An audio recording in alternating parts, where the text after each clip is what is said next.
Hello and welcome to SMTA 2022. We're in Minneapolis. What's new in electronics TV? Joined by Bob from BTU International.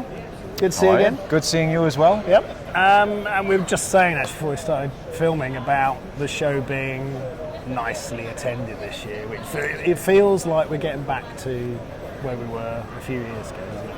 Yeah, I would agree. It's nice to see traffic coming down the hallways now, and compared to last year, I mean, let's face it, over the last few years coming out of COVID, it's been difficult for these shows to really be effective. But we have to support them and try to get people to keep coming. So yeah, I think this show is certainly a significant uptick compared to where we were. So we're really encouraged. Yeah. And there's a lot of younger people here as well. I think a lot of the students are coming now, so it's, people are going to be coming into the industry in a few years, they're here now. And we need them. Yeah. We need them. So yeah, it is encouraging to see a younger generation come through this industry and this market, because we certainly need them. Yeah, definitely, yeah. So how's it been for BTU over the last few years? Have you changed how you do business a bit and grown? Well, I mean, through COVID, I think it's the same story for a lot of people, right? We all came through it. It was not easy. It was difficult, but we adapted like all. We found different ways to sell. A lot of those things turned into, a positive, new ways to do things, whether it was starting up your equipment without being there remotely, to doing sales calls and so on and so forth, and technical support. So it really kind of opened up, I think, everybody's eyes to what we could do when we're forced to do it. But generally speaking, I think for most of the folks, the capital equipment suppliers, and I probably shouldn't speak for everyone, but for BTU, coming out of the pandemic, certainly business has been quite robust.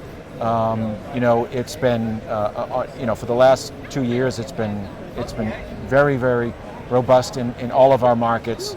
In particular, more recently, the EV market's really driving a tremendous amount of opportunity.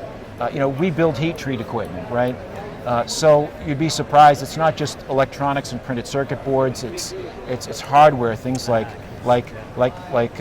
heat exchangers, for example, to cool EV batteries. We make equipment that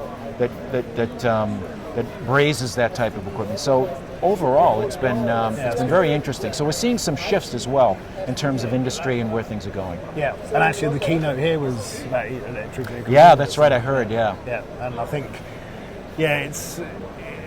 it's a game changer, isn't it? But it's interesting how it's pulling things together a little bit, but also throwing up a lot of challenges for people,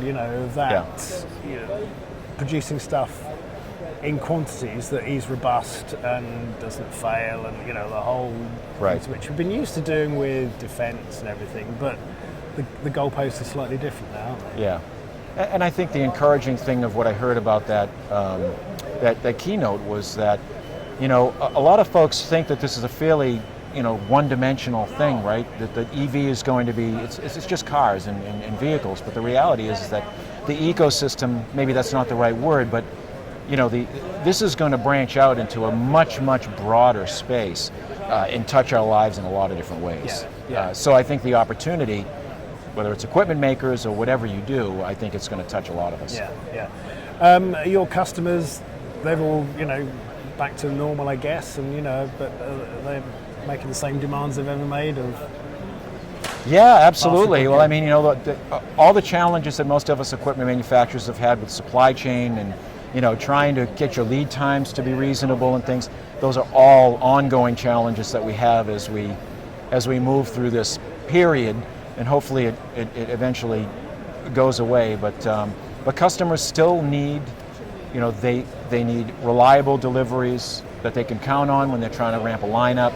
So all of that is still very, very much required. So you have to do the best you can to hit actually, all the marks. In some ways, the supply chain pressures and difficulties have just become normal now, almost.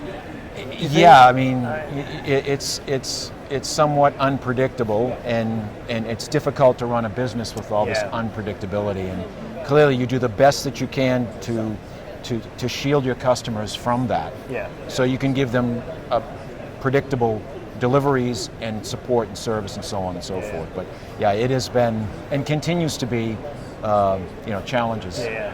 So have you got any new developments at the show or in the pipeline? So what we showcased here at the show is our AquaScrub flux management technology. This is an aqueous scrubber technology that we've developed, and it's used to dramatically reduce the amount of maintenance and downtime required on reflow ovens. Reflow ovens have a tendency to collect flux, which is a byproduct of the solder paste on printed circuit boards, and it can be messy and it creates downtime having to clean the oven. So this new technology is a dramatic improvement over what we've had in the past, and that's what we're showcasing here today. And getting some good interest, actually. Absolutely, we've already done several demos on the hardware. We brought a small piece of hardware with us, and it continues to gain momentum. Yeah. And this is really centered around very high volume, in some cases we call the extreme volume customers. A lot of those are, again, automotive driven, very high volume users that, they just can't afford the downtime associated with this, so we have to find solutions that help them stay up. Fantastic. Well, I hope the rest of the show is successful for you. Great to speak again. Thanks for spending the time to come see us. Absolutely. Thank you. It was great. Thank you.